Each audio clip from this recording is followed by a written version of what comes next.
Shalom Ubracha, nous poursuivons aujourd'hui avec la 4e Mishnah du 2e Pérec. La Mishnah nous dit Lo yikov Adam shefoferet shel betza.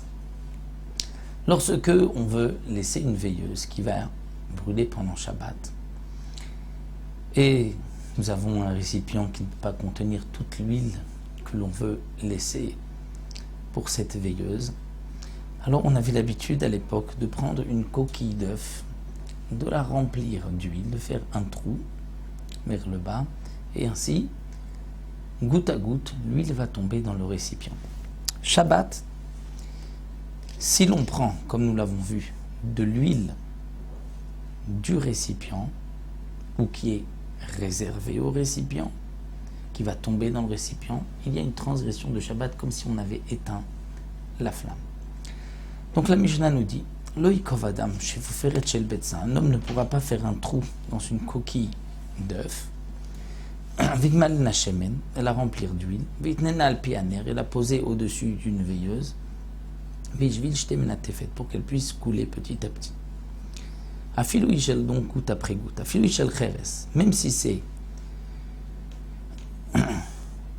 un œuf qui est fabriqué de terre cuite, pas un œuf de poule, un œuf de terre cuite, donc qui généralement est répugnant, qu'on ne va pas utiliser l'huile, prendre l'huile qui est passée par ce récipient. Malgré tout, on ne pourra pas l'utiliser parce que on craint que l'homme va venir se servir, va mettre une cuillère pour récupérer quelques gouttes d'huile. Bien qu'on a le droit d'allumer une veilleuse pendant Shabbat, avant Shabbat, et qu'elle brûle pendant Shabbat, et on ne craint pas que pendant Shabbat, on va venir enlever de l'huile. C'est différent. Pourquoi ?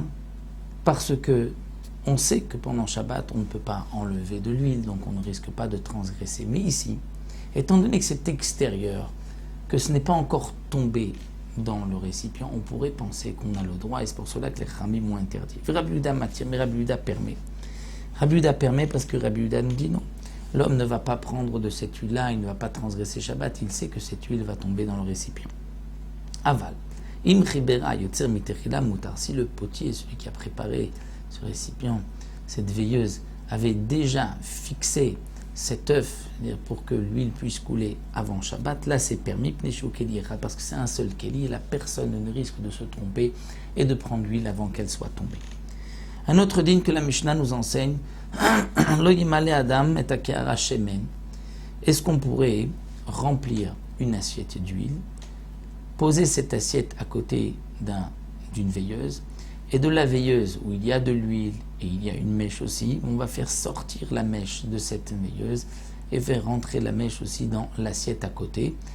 Donc on parle d'un petit récipient, on ne pouvait pas mettre toute l'huile dedans, donc on va mettre en deux récipients. Une fois que l'huile de la veilleuse va brûler, la mèche va continuer d'absorber l'huile de l'assiette. Est-ce qu'on peut le faire ou pas ?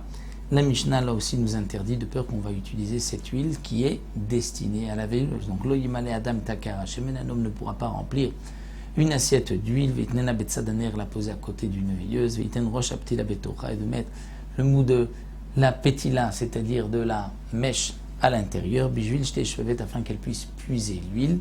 C'est interdit de peur qu'on va prendre de l'huile, vers Rabbi Yehuda matir, et Rabbi Yehuda permet, parce que Rabbi Yehuda pense qu'on ne risque pas de prendre de l'huile de cette assiette.